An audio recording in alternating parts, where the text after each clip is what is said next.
Hello mga kaibon. So may share lang po ako sa inyo about dun sa mutation ng Lutino Pearl. So ayan mga kaibon, base sa aking experience po, ang Lutino Pearl o Lutino ay nabibilang po yan sa mga inos. So yan po isa lang po sa isang mutation na hindi po siya high mutation o matataas na klase ng mutation o klase ng kakatail. So, siya po ay nasa middle class.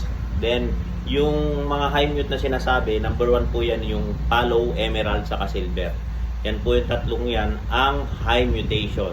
So, ang Lutino o Lutino Pearl ay hindi po siya high mutation. Maganda lang po siya dahil yun ang nauuso ngayon. So, ganyan po yan eh. So, base lang po sa aking experience yan o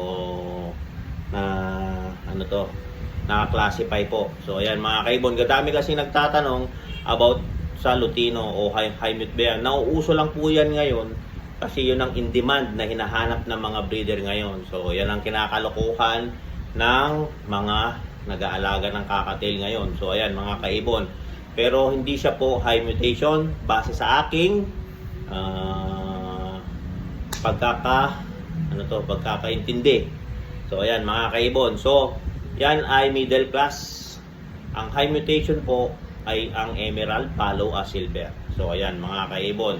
So sa lahat po na nagtatanong, sana makatulong po ito. Maganda lang po talaga ang Lutino o Lutino Pearl. So ayan, mas lalo po kapag yung kulay niya ay nakadiin sa dilaw. Yung sinasawag nilang buttercup. So ayan mga kaibon. So ingat din po kayo sa mga buttercup kasi minsan ang cost niyan ay yun sa liver ng ating mga alagang ibon. Lalo na sa kakatail kapag Lutino, lumalabas yung pagka-buttercup pero hindi mo lang minsan dry yung feather nila. So yan, cause ng liver disease. So ayan mga kaibon. So ingat-ingat lang po pag sinabing buttercup. Cause po rin yan minsan ng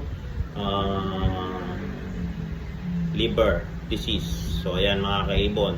So hindi naman lahat. So meron talagang buttercup na kulay ng kakatail sa Lutino o bulls yellow. So ayan mga kaibon. So share lang po. Sana po makatulong sa pagbibigay kaalaman sa inyo. So maraming pong salamat. Hanggang sa muli. Paalam.